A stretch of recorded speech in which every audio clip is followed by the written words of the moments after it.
கனமழை காரணமாக தூத்துக்குடியிலிருந்து அண்டை மாவட்டங்களுக்கு செல்லக்கூடிய சாலைகள் அனைத்துமே முற்றிலுமாக துண்டிக்கப்பட்டிருந்த நிலையில் ஓரளவிற்காவது போக்குவரத்து நடைபெற்று வந்த தூத்துக்குடி திருச்செந்தூர் சாலையிலும் தற்பொழுது போக்குவரத்தானது முற்றிலும் பாதிக்கப்பட்டிருப்பதாக தகவல்கள் வெளியாகி இருக்கின்றன. தூத்துக்குடியிலிருந்து திருச்செந்தூர் செல்லக்கூடிய அந்த சாலையில் மிக அதிக அளவிலான மழைநீர் பெருக்கெடுத்து ஓடுவதால் போக்குவரத்திற்கு உகந்த நிலை இல்லாததால் அந்த வழியும் தற்பொழுது போக்குவரத்து நிறுத்தப்பட்டிருப்பதாக ஒரு தகவல்கள் வெளியாகி இருக்கின்றன.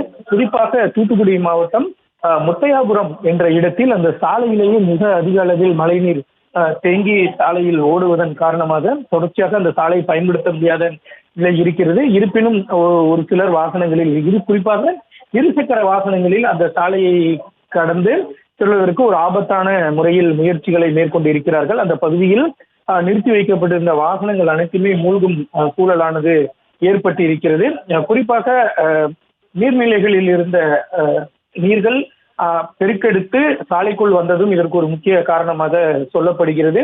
ஒரு சிலர் அந்த பகுதியில் இதை அங்கு நின்று என்ன நடக்கிறது என்பதை வேடிக்கை பார்ப்பதற்கும் வந்திருப்பதாகவும் சொல்லப்படுகிறது. இந்த சாலை முழுவதுமாக பாதிப்பு ஏற்பட்டு இருக்கிறது. குறிப்பாக அந்த முத்தையாபுரம் என்ற இடத்தில் மிகப்பெரிய அளவில் பாதிப்பு ஏற்பட்டு இருப்பதால் பொதுமக்கள் மிகுந்த சிரமத்திற்கு உள்ளாகி இருக்கிறார்கள். அவர்களால் எந்த பகுதிக்கும் செல்ல முடியாத நிலை ஏற்பட்டு இருக்கிறது. அதே போல வீரநாயக்கன் தட்டு என்ற பகுதியில் சுமார் 500 குடும்பத்தினர் சிக்கியிருப்பதாகவும் அவர்களை மீட்பதற்கு உடனடியாக நடவடிக்கை எடுக்க வேண்டும் என்ற ஒரு கோரிக்கையும் எழுந்திருக்கிறது. செய்திகளை உடனுக்குடனும் துல்லியமாகவும் தெரிந்து கொள்ள சப்ஸ்கிரைப் பண்ணுங்க.